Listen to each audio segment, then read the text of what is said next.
आरोग्यम कार्यक्रम के सभी श्रोताओं को ध्वनि मित्र पांडुरंग पुराणिक का नमस्कार। और श्रोताओं, आज इस कार्यक्रम में हमारे साथ हैं आईएमएस बीएचयू के radiation oncologist doctor Sunil Chaudhary. Doctor साहब, बहुत बहुत स्वागत है। नमस्कार। धन्यवाद। डॉक्टर चौधरी जी, फोन आने शुरू हो गए हैं। देखते हैं हमारे किस श्रोता का पहला फोन है। हेलो हेलो, नमस्कार। आरोग्यम कार्यक्रम में स्वागत है। कौन बोल रहे हैं? हम घनश्याम कुमार रामचंदीपुर से बोल रहे हैं सर। अच्छा, हमारे साथ आज कैंसर के स्पेशलिस्ट हैं। आपको कुछ पूछना है? नमस्कार डॉक्टर साहब। जी नमस्कार। कैंसर कैसे होता है सर, इसका उपाय क्या है बचने का? कैंसर कोई भी जैसे सेल्स होते हैं बॉडी में, यदि वो अनकंट्रोल्ड उसका अनकंट्रोल्ड ग्रोथ हो, है ना, अब बहुत ज्यादा हो, जिसपे बॉडी का कोई नियंत्रण नहीं होता है, तो उसमें ट्यूमर्स बनते हैं। अच्छा, ठीक है। ये कैंसर जो ट्यूमर सेल्स होते हैं जनरली उसी जगह पर स्थित नहीं रहते हैं और वो शरीर में कोई भी भाग में जा सकते हैं, जिसके कारण जानलेवा होता है ये बीमारी। यदि सही समय पे और सही तरीके से इलाज ना हो तो ये जानलेवा हो सकता है। और बचने का ये है कि मतलब आपको लाइफस्टाइल चेंजेस करने होंगे। जी सर। खान पान पे ध्यान देना होगा, क्या खाना है। जैसे टोबैको जानते हैं, तंबाकू से ये होता है, उसको नहीं लेना चाहिए। अल्कोहल, शराब से दूर रहना, नहीं पीना चाहिए ना। जी बिल्कुल। और नाशक है। और बहुत सारे कैंसर होता है जो पहले से पता चल सकता है, उसकी यदि हम पहले से स्क्रीनिंग कराएं, कैंसर स्क्रीनिंग कराएं, जैसे ब्रेस्ट कैंसर है तो स्तन का यदि हम मैमोग्राफी एक्सरे करवाते हैं समय समय पे, एक एज के बाद उसका सब कुछ निर्धारित है, उस समय से यदि हम कराते हैं तो ये बहुत ही प्रारंभिक रूप में मतलब स्टेज पे पता चल सकता है ये। और जैसे बच्चेदानी का कैंसर है तो उसका पैप स्मीयर होता है, तो बच्चेदानी का उसमें जांच होता है, बहुत साधारण जांच है और बहुत ही 100 रुपए की जांच होती है और हर जगह ये उपलब्ध है, तो ये बहुत जल्दी पता चल सकता है और आराम से बीमारी ठीक हो सकती है। चलिए, बहुत धन्यवाद। बहुत बहुत धन्यवाद। डॉक्टर सुनील चौधरी जी, आपने कहा कि एक उम्र के बाद ये जांच करानी चाहिए स्तन कैंसर के बारे में, तो ये उम्र कौन सी होती है? जनरली 40 इयर्स पे ये रिकमेंडेड है। ब्रेस्ट कैंसर में जैसे 40 इयर्स में ये जांच होनी चाहिए, स्टार्ट हो जानी चाहिए मैमोग्राफी। और यदि फैमिली हिस्ट्री यदि है तो पहले से जी लगभग 30 साल की उम्र से ये इसकी जांच होनी चाहिए। और उसके अलावा मैमोग्राफी के अलावा ब्रेस्ट सेल्फ स्क्रीनिंग होती है, सेल्फ टेस्ट होता है। महिलाएं महीने में खुद एक बार अपने स्तन को खुद जांच कर सकती हैं और साल में एक बार कम से कम डॉक्टर्स को दिखाना चाहिए, जो भी इसका स्पेशलिस्ट है या कोई फैमिली फिजिशियन को ये दिखाना चाहिए। डॉक्टर सुनील चौधरी जी, कैंसर का नाम सुनते ही एक भय मन में पैदा हो जाता है और निश्चित रूप से ये बहुत डरावना रोग भी है। हम इस पर भी आपसे बात करेंगे। पहले एक फोन है, बात करते हैं। हेलो हेलो, आरोग्यम कार्यक्रम में स्वागत है। नमस्कार, कौन बोल रहे हैं? जी सर नमस्कार, मैं गंगा प्रसाद यादव, डिस्ट्रिक्ट जौनपुर, उत्तर प्रदेश से बोल रहे हैं सर। मैं ये जानना चाहता हूँ कि जैसे मान लीजिए बच्चेदानी में जैसे मान लीजिए अगर ये कैंसर हो जाता है तो कैंसर जो है किस तरीके से ठीक होगा, इसकी मतलब इलाज कैसे हो सकता है, किस तरीके से होगा इलाज इसका? बच्चेदानी का कैंसर जो होता है पूर्ण रूप से ठीक होने की बहुत अच्छी संभावना होती है उसमें, यदि सही स्टेज में पता चल जाए। जो लक्षण होते हैं बच्चेदानी से डिस्चार्ज होना, जो सफेद रंग का जिसमें स्राव होता है और जिसमें जो बदबू रहता है, उसमें खून आना, ठीक है, तो ये 2 मेन लक्षण होते हैं। यदि ये लक्षण लेकर ये महिलाएं आती हैं तो इसकी जांच होती है, बायोप्सी होती है, वहां पर कोई भी लीजन पाया जाए, मांस पाया जाए बच्चेदानी में, तो उसकी बायोप्सी होती है और बायोप्सी से पता चल जाता है ये कैंसर है। तो इसका इलाज जनरली रेडियोथेरेपी से की जाती है, जो विकिरण चिकित्सा बोलते हैं, और कई बार यदि बहुत अर्ली स्टेज में है तो सर्जरी भी की जा सकती है। और जब रेडियोथेरेपी देते हैं तो साथ साथ केमोथेरेपी दी जाती है। सर जैसे मान लीजिए अगर इसकी जांच हो, जैसे मैं सर दिव्यांग हूँ, दोनों आंखों से दृष्टिहीन हूँ, अगर मैं जांच अपनी मिसेज से कराना चाहता हूँ तो कहाँ पे होगा इसका जांच हो? ये इसका जांच कोई भी हॉस्पिटल में हो सकता है, बायोप्सी कहीं भी हो जाता है, इजिली अवेलेबल है। क्या ये बीएचयू में भी आ सकते हैं? बिल्कुल, बीएचयू में बिल्कुल आ सकते हैं। ये आप कैंसर विभाग में, रेडियोथेरेपी विभाग में या सर्जरी विभाग में, सर्जिकल ऑन्कोलॉजी में बिल्कुल आप जा सकते हैं। थैंक यू सर, जानकारी देने के बहुत बहुत धन्यवाद आपको। धन्यवाद। हेलो हेलो, हाँ नमस्कार, आरोग्यम कार्यक्रम में स्वागत है। कौन बोल रहे हैं? सर मैं दीनानाथ यादव, बनारस से। अच्छा, हमारे साथ आज कैंसर के स्पेशलिस्ट हैं डॉक्टर सुनील चौधरी। डॉक्टर सुनील चौधरी से बात करना चाहेंगे सर? करिए बात कीजिए। डॉक्टर साहब आपसे मुखातिब हैं। डॉक्टर प्रणाम जी, नमस्ते। कैंसर है वो, उसमें रेडियोथेरेपी कराया जेएचयू से। किसको है कैंसर? जीभ में। ठीक है। हाँ, तो 2015 में ऑपरेशन करवाए हम जी। डॉक्टर साहब उसमें दाहिने तरफ ऑपरेशन करवाए, बाएं तरफ रेडियोथेरेपी करवाए थे बीएचयू में, तो वहाँ हमें एक घाव बना हुआ है जी। तो वो ठीक नहीं हो रहा था सर। हम डॉक्टर बॉम्बे से इलाज अभी चल रहा है, इलाज के चल रहा, रूटीन चेकअप पे जाते हैं, डॉक्टर साहब को दिखाते तो बोलते हैं कि ये कोई हर्जा नहीं है, रेडिएशन का है, इससे कोई मतलब नहीं है। आपका रेडियोथेरेपी कब हुआ था? सर 2015 में। कहाँ पे हुआ था ये रेडियोथेरेपी? सर BHU में। BHU में हुआ था। तब से घाव बना हुआ है? उसके पहले ऑपरेशन हुआ था आपका? हाँ, ऑपरेशन हुआ था सर। अच्छा, घाव कहाँ पर बना हुआ? जिस तरफ कैंसर था वहीं पे उस तरफ ही घाव है? उसके अपोजिट साइड। उसके अपोजिट साइड दाहिने साइड में हुआ था और बाएं साइड में घाव हुआ था। ओके, तो आपको जो डॉक्टर ने देखा है, इलाज किया है, उससे परामर्श करना होगा, लेना होगा, वही बता पाएंगे किस कारण से हुआ। बिना देखे तो नहीं बताया जा सकता उस चीज को। आप आ जाइए, BHU आ जाइए। बॉम्बे जाते हैं 3 महीने पर 6 महीने पर बुलाते हैं हमको जी। तो बॉम्बे में क्या बोला जाता है आपको? तो बुलाते हैं तो उनसे दिखाते हैं, हर बार उनको दिखाते हैं। वो बोलते हैं रेडिएशन का है, इससे कोई मतलब कोई वो नहीं है, तकलीफ नहीं है, कोई परेशानी नहीं है, इससे ये रहेगा आजीवन घाव। अच्छा, फिर भी आपको यदि परेशानी है, ये लगता है आपको, तो आप कभी भी BHU में आ जाइए, किसी भी OPD में आप दिखा लीजिए मन। तो आप बृहस्पतिवार के दिन आकर दिखा सकते हैं। उनको दिखा सकते हैं? जी बिल्कुल। धन्यवाद। ठीक है, धन्यवाद, नमस्कार। हेलो।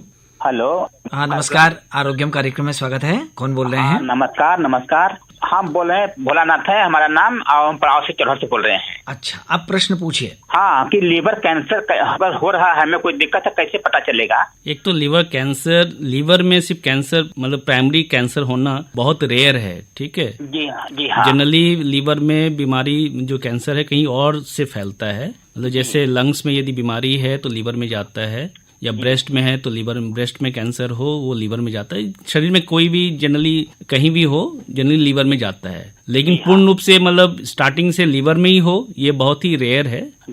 यदि होता है तो जनरली पेशेंट्स को दाहिने साइड में पेन हो सकता है, दर्द हो सकता है, ठीक है?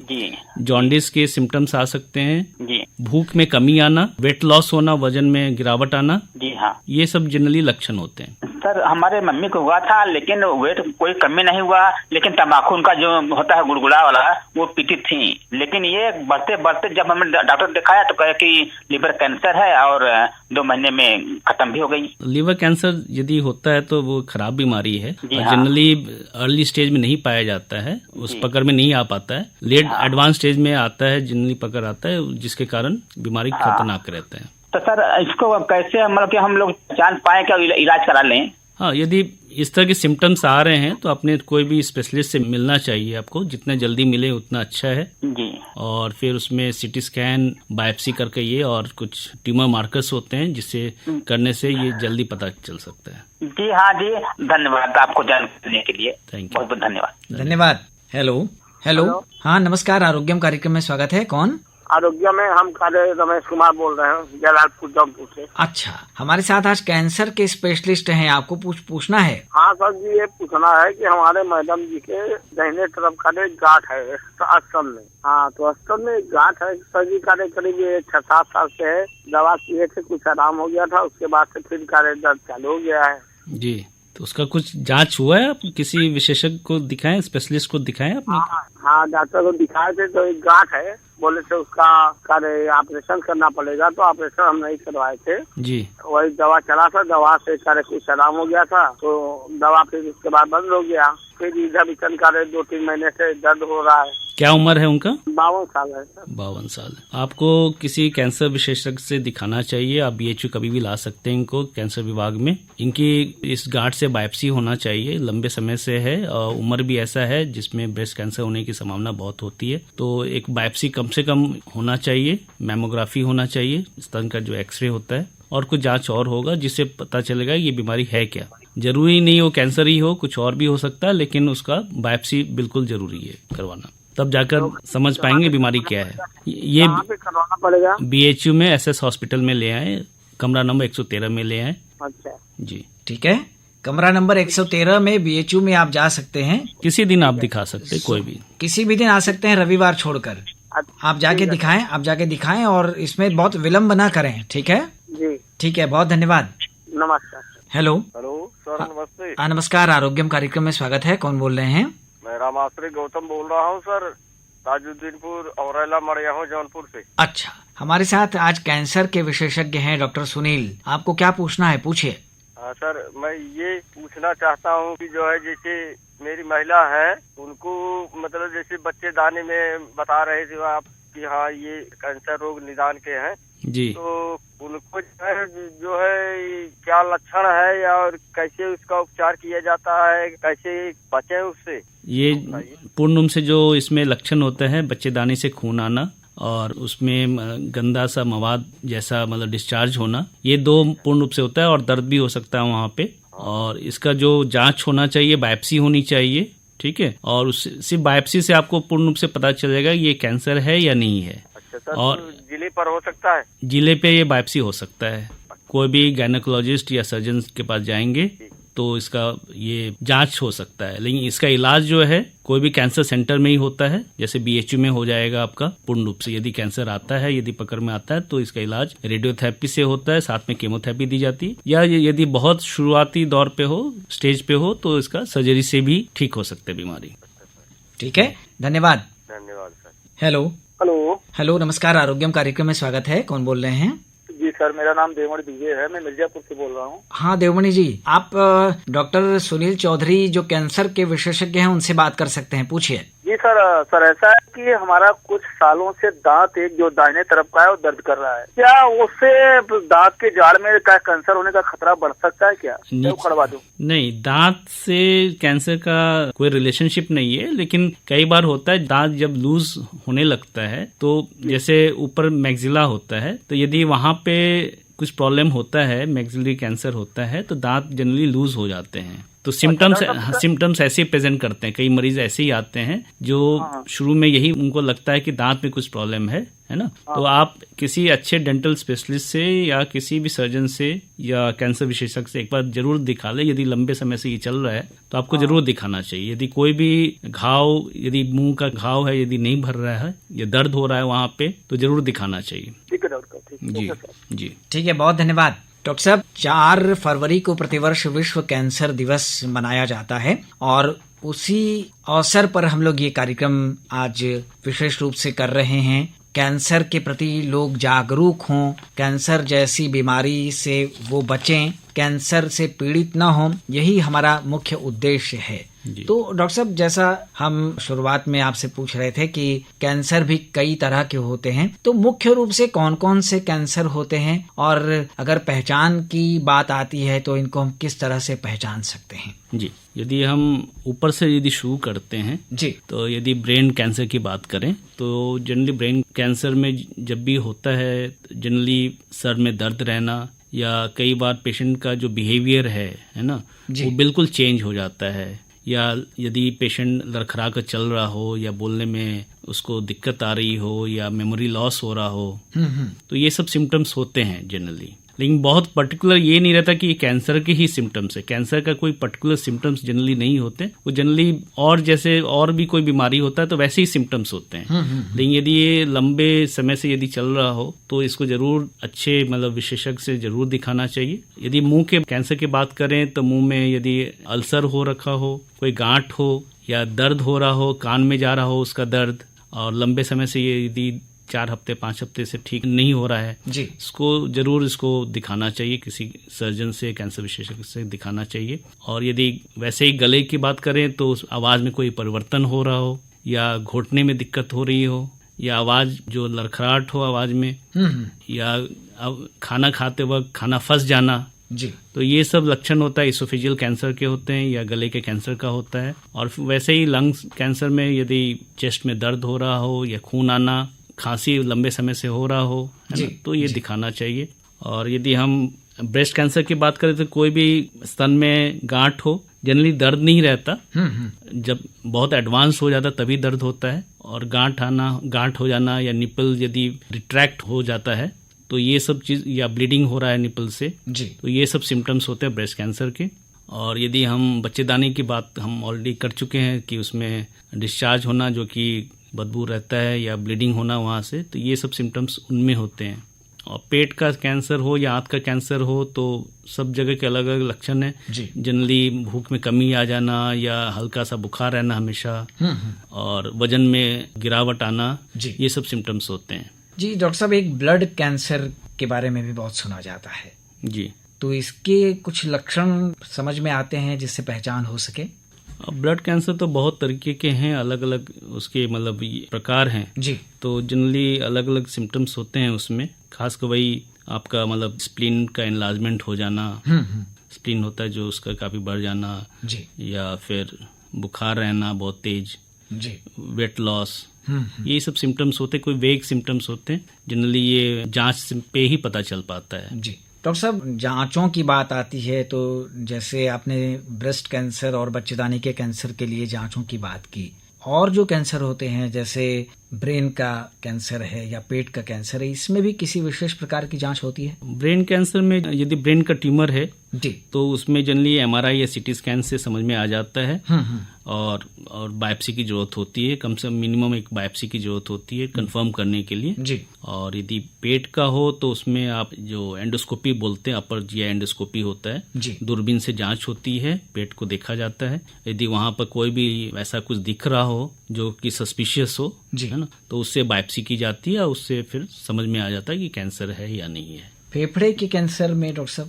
फेफड़े के कैंसर में मेन रूप से सीटी स्कैन जी। से पता चल जाता है या ब्रोंकोस्कोपी से, ब्रोंकोस्कोपी करके वहां से फिर यदि कोई भी कुछ गांठ वैसा दिख रहा हो जो सस्पिशियस है जी, तो उससे बायोप्सी की जाती है। जी, बहुत अच्छी बात डॉक्टर साहब आपने कही है। अब हम जानना चाहेंगे आपसे, ये रेडियोथेरेपी या कीमोथेरेपी ये क्या है और ये किस तरह से होती है? एक सामान्य जानकारी के तौर पर हम जरूर अपने श्रोताओं को बताना चाहेंगे। जी, रेडियोथेरेपी को हिंदी में विकिरण चिकित्सा बोलते हैं। जी, ये जो जैसे एक्सरे हम कराते हैं, छाती का एक्सरे हम रेगुलरली रूटीनली लाइफ में कराने किसी कारण से कराते जी। हैं, तो वैसे ही रेडियोथेरेपी में एक्सरे से पूर्ण रूप से जनरली एक्सरे के द्वारा इलाज होता है और इसमें जो एक्सरे जो होता है उस ज्यादा एनर्जी का होता है। जैसे एक्सरे आप जनरली हम छाती का एक्सरे कराते हैं उसकी एनर्जी बहुत कम होती है और जिस एक्सरे से हम इलाज करते हैं, रेडियोथेरेपी करते हैं, उसकी एनर्जी ज्यादा होती है जी, जिससे जो आपका जो ट्यूमर सेल्स होते हैं उसके डीएनए को डैमेज करता है।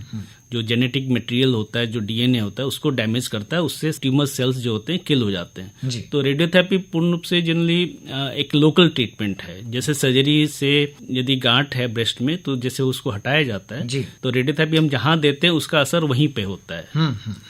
केमोथेरेपी जो होता है वो ये भी जनरली सेल साइकिल डिपेंडेंट होता है और वो भी डीएनए पे ही प्रहार करता है और उसको डैमेज करता है और सेल को किल करता है। जी, लेकिन केमोथेरेपी चूंकि वो आप या तो वेन में ब्लड में दिया जाता है थ्रू इंट्रावेनस या मुंह से भी दिया जाता है, जो पूरे बॉडी में जाता है, फैलता है केमोथेरेपी, और इसलिए इसका असर जहां जहां सेल्स ग्रो करते हैं, डिवाइड कर रहे हैं, बहुत फास्ट डिवाइड करते हैं, जी, तो नॉर्मल सेल्स पे इसका असर बहुत ज्यादा था, जैसे हेयर बालों का गिरना है ना, डायरिया होना, जी, ये सभी, और ब्लड में कमी आना, जी, बोन मैरो सप्रेशन बोलते हैं। तो ये सब चीज भी सिम्टम्स उसमें आते हैं केमोथेरेपी में। जी, जी। डॉक्टर सुनील चौधरी जी, जैसे कीमोथेरेपी या रेडिएशन थेरेपी के बारे में आपने कहा, तो क्या जब ये थेरेपी दी जाती है तो मरीज सचेतन अवस्था में रहता है या उसको अचेत किया जाता है? जी, जब रेडियोथेरेपी देते हैं तो जैसे आपका एक्सरे होता है जी, छाती का जैसे एक्सरे होता है, जैसे आप किसी मशीन के सामने खड़े हो जाते हैं तो वैसे ही रेडियोथेरेपी वैसे ही होता है। एक मशीन होता है जिस पे आप लेट जाते हैं और सचेत अवस्था में रहते हैं। जी, ना आपको जब उसका एक्सरे का किरण जाता है जी, तो आपको कुछ भी पता न उससे दर्द होता है न जलन होता है, जी, जिसको हम ऐसे आम भाषा में सिकाई बोलते हैं, तो वैसा कुछ नहीं होता। जी, जी, या कुछ लोग इसको बिजली का बोलते हैं, बिजली से इलाज, ऐसा कुछ नहीं होता। आपको महसूस भी नहीं होता कि कुछ हो रहा है। जी, आप जनरली मशीन के अंदर में आप 5-10 मिनट 15 मिनट के लिए रहते हैं और अकेले रहते हैं उस वक्त अंदर में। बाहर से आपको देखा जाता है कि आपका ट्रीटमेंट चल रहा है, जी, जी, लेकिन आपको कुछ भी पता नहीं चलता उससे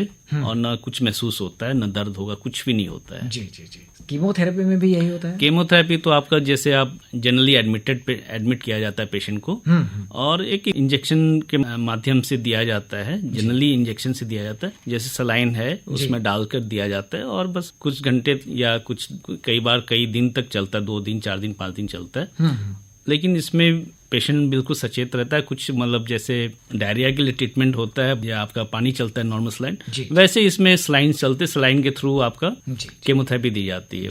बहुत अच्छी बात हुई है डॉक्टर साहब और बड़ी अच्छी जानकारी हमारे श्रोताओं तक पहुंची है। कैंसर जैसी बीमारी से बचना है तो एक अपने शुरुआत में कहा था कि हमको लाइफस्टाइल चेंज करनी होती है। तो अपनी जीवन शैली में किस तरह के बदलाव हम लाएं, किन किन चीजों को अपनाएं कि ऐसी अवस्था आने ना पाए। लाइफ यदि थोड़ा डिसिप्लिन हो जाए, जैसे हम सीडेंटरी लाइफ न जिए जी, प्रतिदिन व्यायाम एक्सरसाइजेस करें जी, और खाने पीने में थोड़ा सा सतर्क ध्यान दें। जैसे हम कोई भी हैबिट फॉर्मिंग चीज ना ले, जैसे टोबैको ना ले, अल्कोहल ना ले, कोई भी ओबेसिटी जो चीज करे उसको अवॉइड करें जी, तो इससे बेहतर होता है, मतलब होने की संभावना कम जाएगी। उसके अलावा लाइफस्टाइल के अलावा बहुत सारे चीज़ हैं जिससे प्रिवेंट किया जा सकता है। जैसे कि स्क्रीनिंग हमने बताया कि जैसे ब्रेस्ट कैंसर, खासकर ब्रेस्ट कैंसर हो गया जी, और बच्चेदानी का कैंसर हो गया जी, और आंत का कैंसर भी पहले से मतलब अर्ली स्टेज में पकड़ा जा सकता है यदि हम इसको प्रॉपर स्क्रीनिंग करें। प्रोस्टेट कैंसर हुआ, ट्यूमर मार्कर्स प्रॉपर बहुत अच्छे हैं जिससे बहुत अर्ली स्टेज में पता चल सकता है। जी जी जी, बहुत सही बात आपने कही है। और हमको अपने खान पान में भी जो फास्ट फूड है या जो नशे की चीज़ें हैं उनसे हमको बचना चाहिए। कभी कभी तो ठीक है हमने फास्ट फूड ले लिया खान पान में बदलाव की दृष्टि से, लेकिन वो हमारी आदत में नहीं होना चाहिए। और व्यायाम को हम नियमित रूप से अपने रोजमर्रा के जीवन में शामिल करें और सजग रहें, जो हमें जीवन मिला है उसका आनंद लेते रहें। बिल्कुल। डॉक्टर सुनील चौधरी जी, अब आपको धन्यवाद दें, इससे पहले आपकी पसंद का एक गाना हम जरूर श्रोताओं को सुनवाना चाहेंगे। कौन सा गीत है? चलो फिर से अजनबी बन जाए, महीन कपूर। क्या बात है। तो यही वाला गीत हम अपने श्रोताओं तक पहुंचाते हैं। और अब IMS BHU के radiation oncologist doctor Sunil Chaudhary ji को ढेर सारा धन्यवाद दे देते हैं। अगले सप्ताह एक नए विषय के साथ, एक नए विशेषज्ञ के साथ आरोग्यम कार्यक्रम में हम फिर उपस्थित होंगे। तब तक के लिए ध्वनि मित्र पांडुरंग पुराणिक को दीजिए अनुमति। नमस्कार। धन्यवाद, बहुत बहुत धन्यवाद।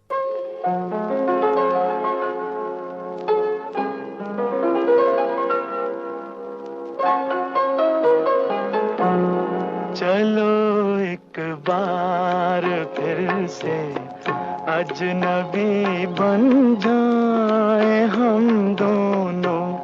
चलो एक बार फिर से अजनबी बन जाए हम दोनों।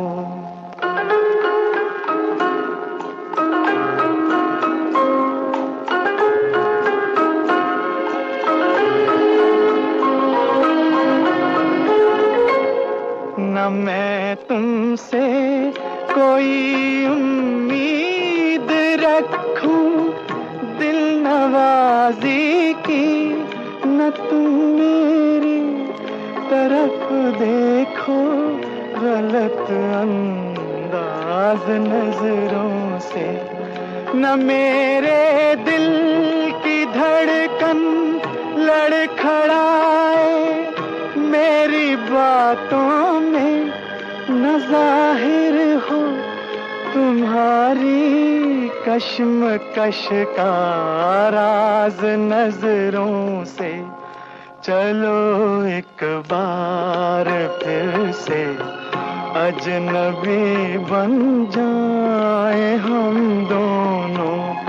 चलो एक बार फिर से अजनबी बन जाए हम दोनों।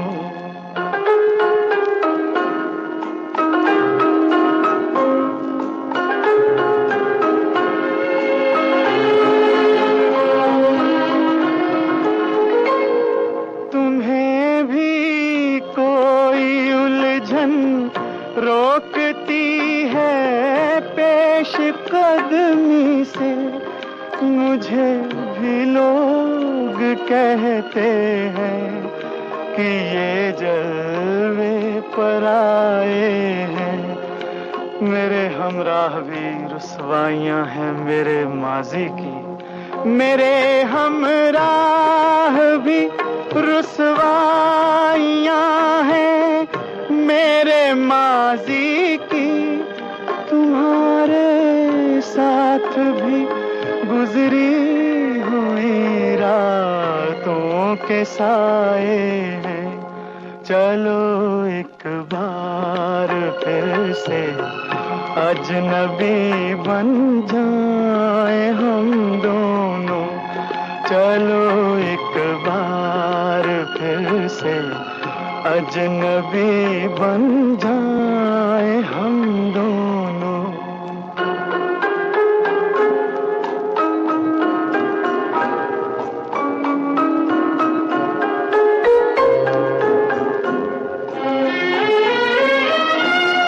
तारुफ रोग हो जाए तो उसको भूलना बेहतर, ताल्लुक बोझ बन जाए तो उसको तोड़ना अच्छा।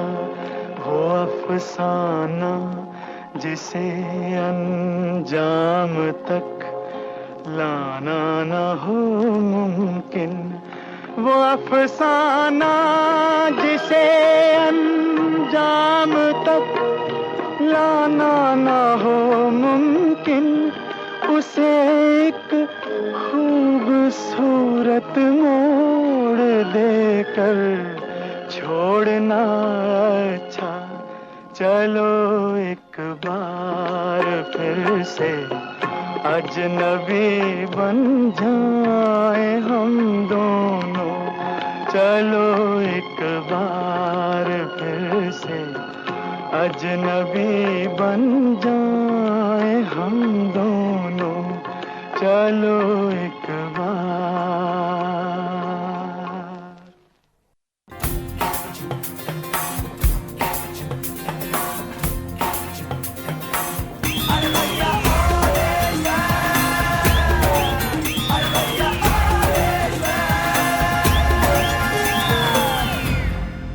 कैंसर को हराना है, हारना नहीं। सभी को समझाना है, घबराना नहीं। तंबाकू से नाता तोड़ो, स्वस्थ जीवन से नाता जोड़ो। कैंसर का भी इलाज संभव है, बस जागरूक रहिए और समय समय पर जांच कराते रहिए।